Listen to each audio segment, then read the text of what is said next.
Hello again, everybody, and welcome to another edition of Brown's Latest. I'm Dave Grendzynski, but you can call me Grizzer because that's a little easier, and a lot of people do. And this is where we get you caught up on some of the latest news and the tidbits tied to our favorite team in the NFL, the Cleveland Browns. Thank you to everyone who has liked our previous episodes. All of you who have subscribed to the channel. We are on the brink of 14,000 subscribers, and when we get there, we will change the fit for just one show, which is what we always do when we cross the threshold on subscribers. We give the Orange Quarter Zip 1 day off to celebrate. And thank you to all of you who get your comments down there in the viewer comment section.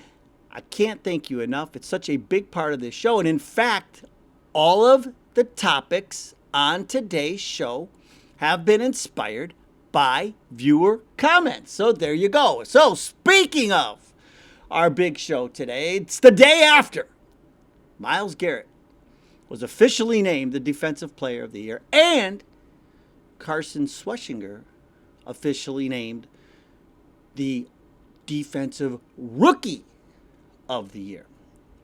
But in the wake of all of that, we need to talk about what two teams could really muck up our draft plan at pick 6. Also, after watching what Andrew Berry did with free agency and the draft last year, could he throw another Harvard haymaker this offseason? Something Todd Monken said this week that will tell you everything you need to know about how he feels about our quarterback room.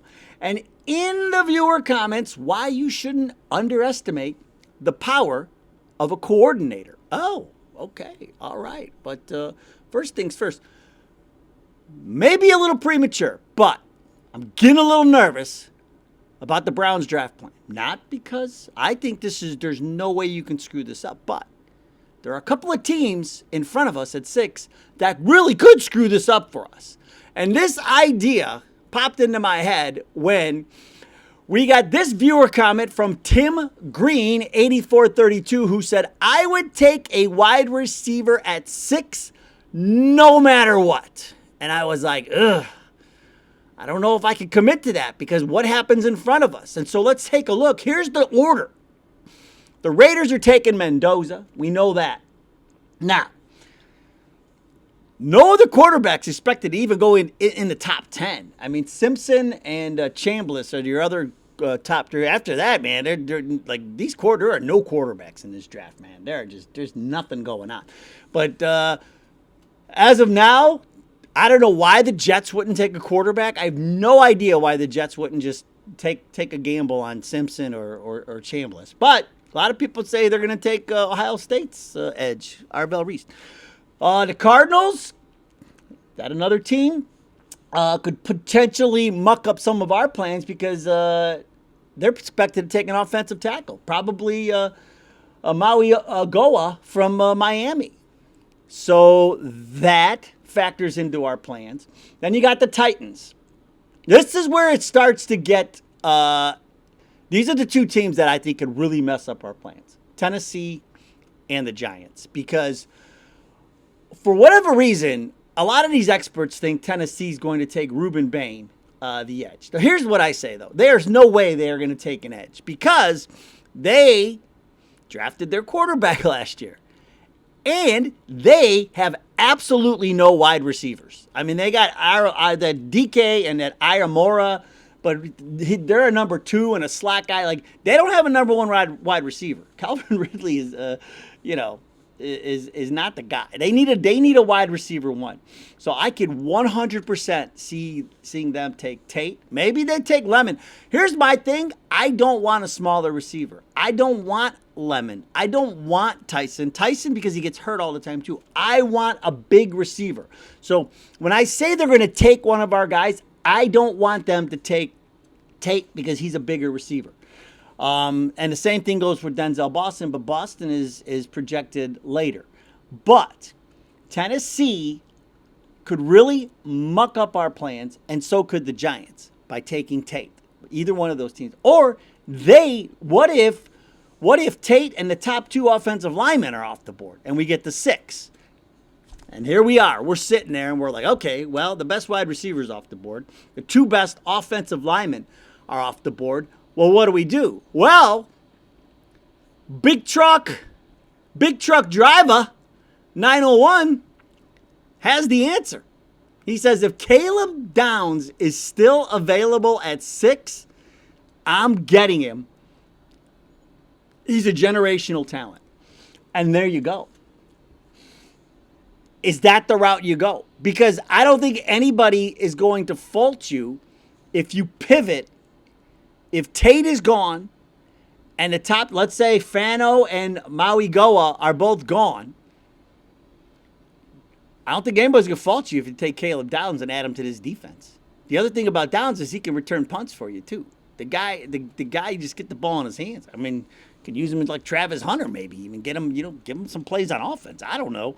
But Downs, I would have to, that's the one thing that could get me to flip to take defense at 6. If the top two, and it's very likely, based on who's picking in front of us, that Tate's going to be gone, and it could be 2 of the top wide receivers are gone. If Fano gets to us at 6, I think, okay, but Fano's a right tackle. He's not a left tackle. So you'll still be hunting for your left tackle in the draft. Unless we can sign Green Bay's left tackle. If we can get that deal done, then that works out even better. But there are a lot of things that are going. This is why I don't do mock drafts, because there are so many moving pieces to a draft, especially for the Browns this year. But this draft plan, man, it is far from set. It's easy to know what we need, what we want, but man, oh man, getting who we want, it's going to be tricky, I think, based on who's picking in front of us. So that's only up to pick 6. Can you imagine the situation we're going to be in when we get to 24? Oh, brother. But that's Andrew Berry's job, right? What we pay him for. And so last year, I mean, came up big, especially in the draft, right? And so he, to say he's feeling pressure, I would say he's feeling pressure. But I would also say, in the same sentence, like it is going to be very difficult to screw this up because our needs are so hyper-focused this year. They're so obvious that if you're not going after offensive linemen and wide receivers, then you really are disconnected from what is going on with this team. But this idea came from TDC 5282, who says, I'm with you, Grizzer, but be careful giving Andrew Berry too much credit on anything. Much of the Cleveland media feels he should have been ousted with Kevin Stefanski, even though Andrew Berry was hired after Kevin Stefanski. And the thing is this, like, free agency, there are some options. We've gone over them, and he can be efficient. He's got cap space. He's got money to use. Look what he did last year with no money. He found Malik Collins and this and that. I think the pressure on Barry is going to be getting guys like Collins and Devin Bush re-signed, maybe even a Tev Jenkins on the offensive side of the ball. I don't think the draft can be screwed up by Andrew Berry. 100%, because it goes deep in offensive linemen and wide receivers, the two things we need the most. The other thing I'll say is this. I honestly feel that Paul DePodesta was the problem with a lot of these picks and a lot of these decisions that were being made. I'll say not necessarily for Andrew Berry, but were being strongly encouraged by DePodesta for Andrew Berry. And so with him out of the way, and I would bet the mortgage on the fact that they pushed DePodesta out of the way for that draft last year. And that's why Berry was able to hit on who he was able to hit on, which was pretty much everything. Other than taking Dylan Gabriel in the 3rd round, I want to know who's responsible for that, because that's the most, after Watson, that's a horrible decision. Second worst decision in franchise history. But I feel like he's set up to win in both the free agency department and the draft department. And so This is the year we'll make the decision on Andrew Berry. This is the year that will make or break for me, Andrew Berry. So that I'm going to give him credit for last year because I think they got Deep Dust out of the way, and I think it was all Berry last year. And so now here he comes again, looking to throw another Harvard haymaker in the offseason. Now, another area that, in my opinion, the starter doesn't need to be addressed, but the backup situation needs to be addressed. And there was something that Todd Monken had said earlier the week, as he had the press conference and then in some of the one-on-ones and things like that, but something that he said that tells you everything you need to know about how he feels about the Browns quarterback room. And somebody who noticed was Big Slim. Big Slim says, hey, Grizz, did you catch what I believe what Monken hinted at during his interview about our quarterback lineup? He mentioned Shedeur, Watson, then Dillon in that order. What do you think? Well, here's what I think, Big Slim, 7387. Well, Shedeur Sanders is your QB1. And there's a couple of reasons why.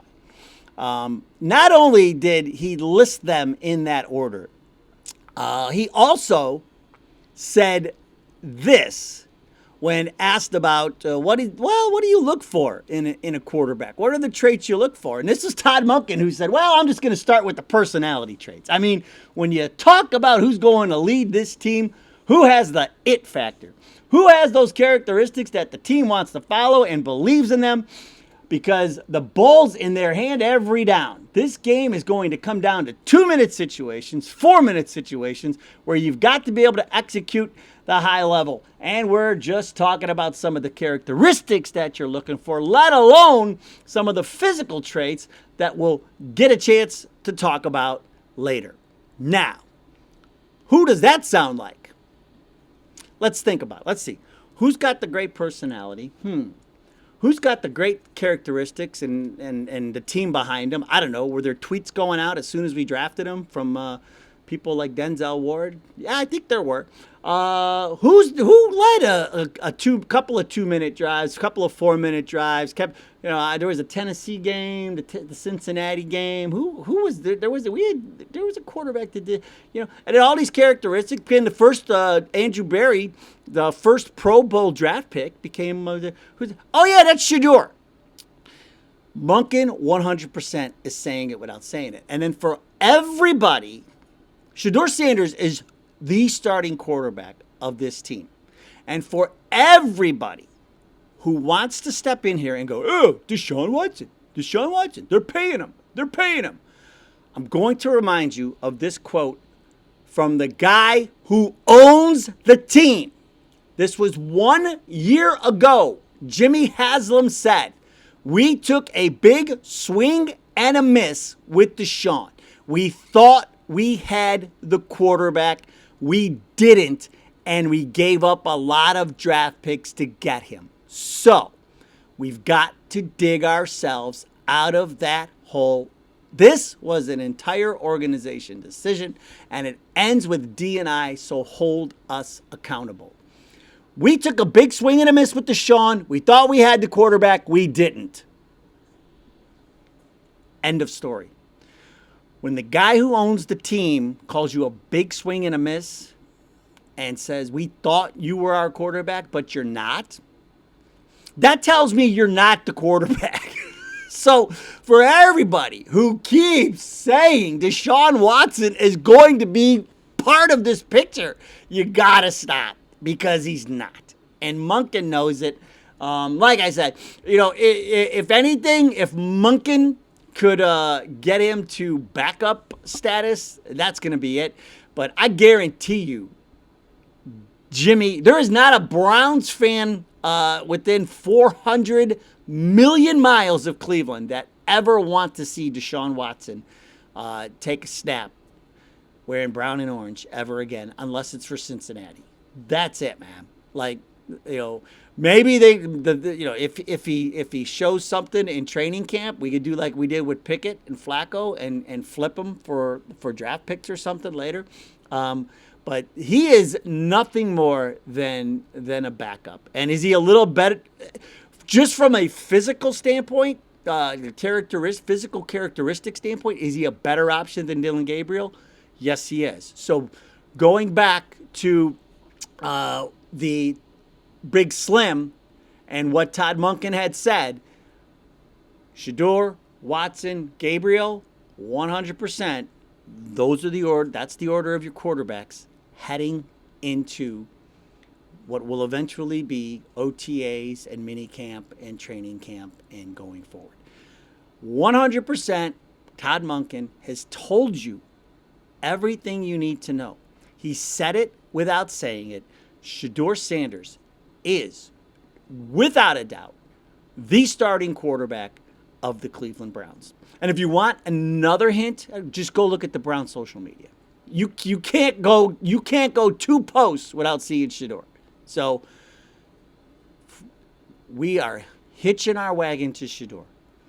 Anybody else, they're fighting for the backup spot, if they can even make this team. Backup or emergency. Those backup and emergency are Dylan and Deshaun. That's it. QB1, Shedeur Sanders, no holds barred. Move forward. No more mention Deshaun Watson as a potential starter for the Cleveland Browns. It is not happening.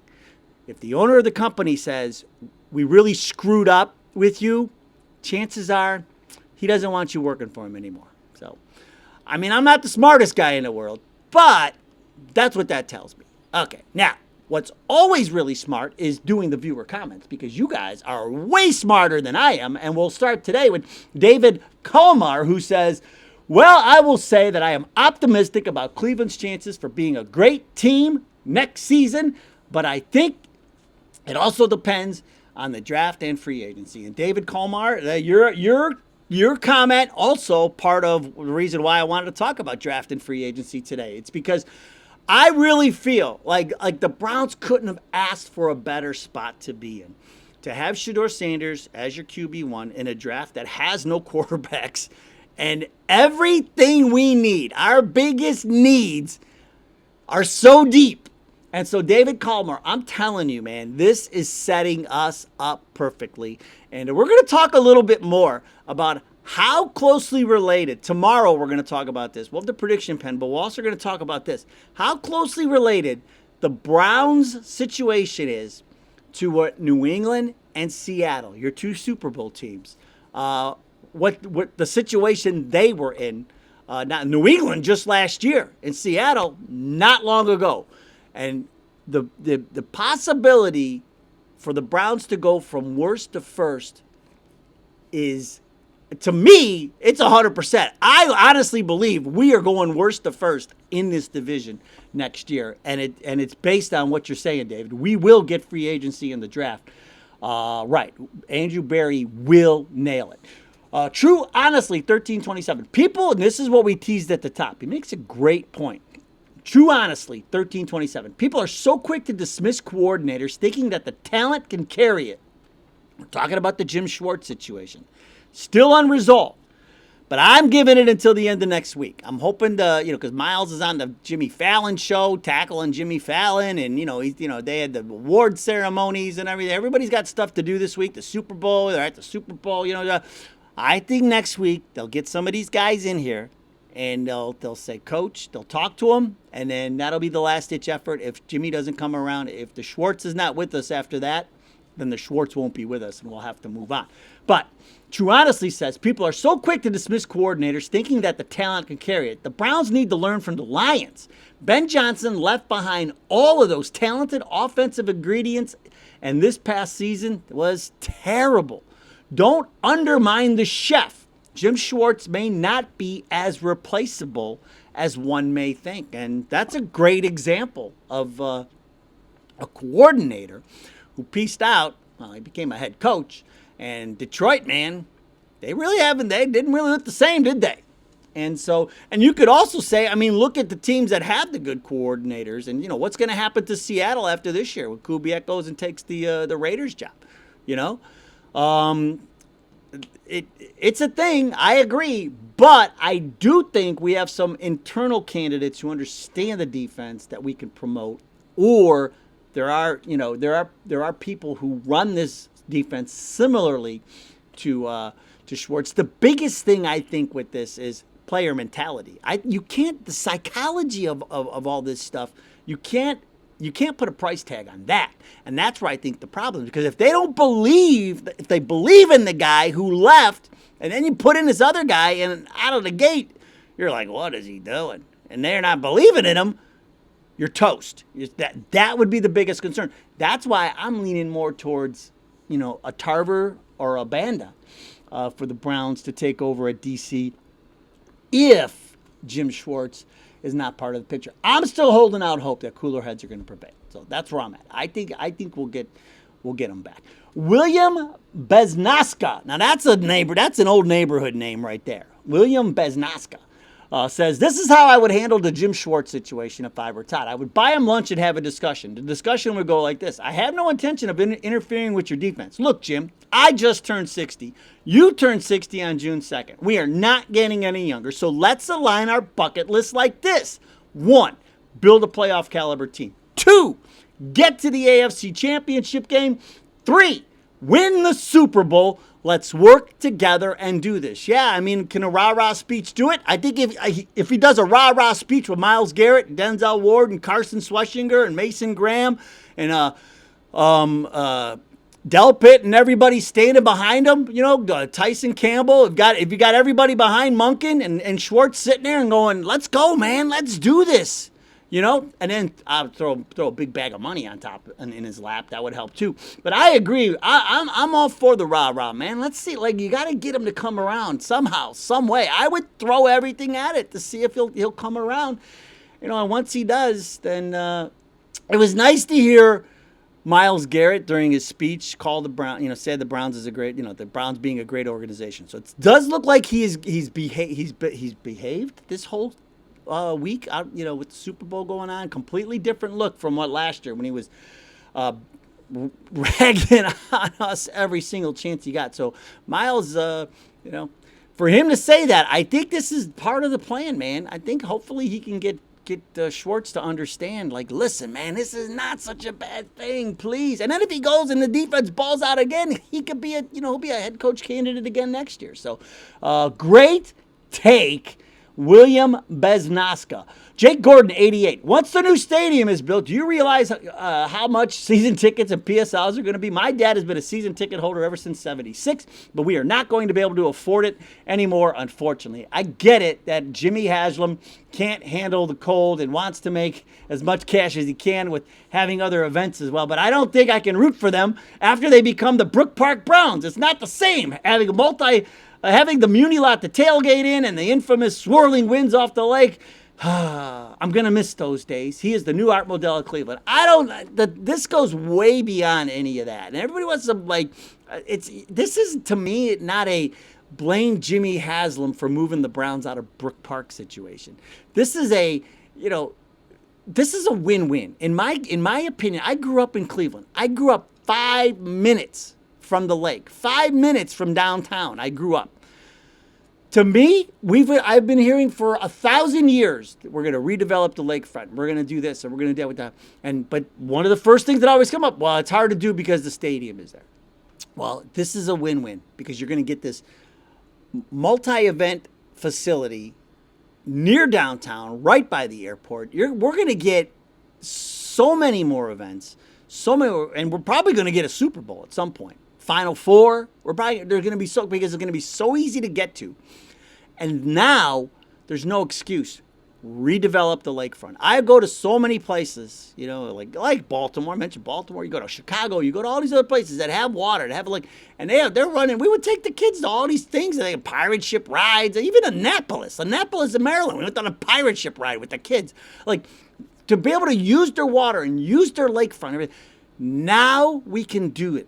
This is a win-win for the city and for the team. and for the fans, because you could blame the NFL, the way the NFL went. The NFL is all offense now, man. It's the way it is. And you saw how that New England Denver game turned when the snow hit. Like, people were on Twitter like, no, I don't want to watch this. I don't want to watch this. Nobody wants to see that anymore. It's a sign of the times, man. It's the way it is. Go to a Guardians game. Half the people there, the young people, they're not even watching the game. They're standing there at the drink rails, talking and this and that, and then something happens. Like, oh, like the game's going on in their backyard. Like, they're sitting on their back deck having a party, and then in the backyard, the Guardians are playing. That's the way it is now. I mean, there's nothing you can do about it. But I've been to enough indoor stadiums to know I like it. I've been to Indianapolis a bunch of times. I've been to other indoor facilities, man. It's hard to hate on it, man, because, especially as you get older, man, you don't want to sit out in the cold. It's hard. I sat in some super cold games with the Browns. But I'm all for it. I think it's a win-win for downtown and the Browns, and I do. I'm sorry, Jake. I know where you're coming from, man, but it's a sign of the times. Lisa Strickland, 1466, says, the Cleveland Browns belong downtown. It's the Cleveland Browns, not the Brook Park Browns. D and Jimmy should sell the team to Dan Gilbert. They're going to Brook Park, Lisa. And like I just said, it's a win-win. Downtown's not going away. They're going to put things downtown that everybody can enjoy. And you're not going to have a big empty stadium sitting there and only being used, 12, 14 times a year. They stick a couple concerts in there, over the summer every once in a while. But you're going to have things down there that can be used all year round. And then you're also gaining another facility in Brook Park that you can use all year round, plus all the restaurants and everything that's coming from. Lisa, and plus I think that Art Modell cursed that land downtown, so we need to get out of there for that reason alone.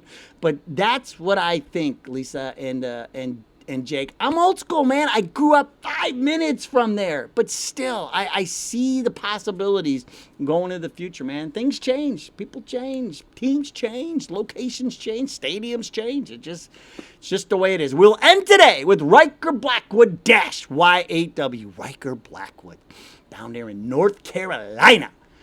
He's a Carolina guy, also a John Carroll guy. Riker Blackwood says, double and triple alliterations rock. I like Monken and Barry and their ability to judge talent. Still crossing my fingers, of course. I mentioned I like alliterations. I do. That's why I like so we could have the prolific play calling pillars of Todd Monken. Like, there you go. I like alliteration. Doubles are good. Triples where it's at. Power of threes. I learned that when writing for news. You learn about the power of threes. That's why I try to only use 3 bullet points. Power of 3. But I trust in Monken and Barry too. But everybody's got their fingers crossed. We'll see where we're at after the free agency and the draft. But it'll start. Well, we've got the combine right around the corner, and then the free agent frenzy. We'll see what we do there, and then here comes the draft. But it's going to be fun. It's going to be fun watching Barry put this offense together. It's going to be very special, and we have a quarterback who will benefit from it all, man. He will. We're going to talk more about offensive lines and things like that over the weekend as we got 2 teams in the Super Bowl. How close are we to these 2 teams? We are way closer than you think, and don't forget, prediction pen. Maybe the pen can tell us if Jim Schwartz is going to stay. We will find out. All right, go Browns. We will see you next time.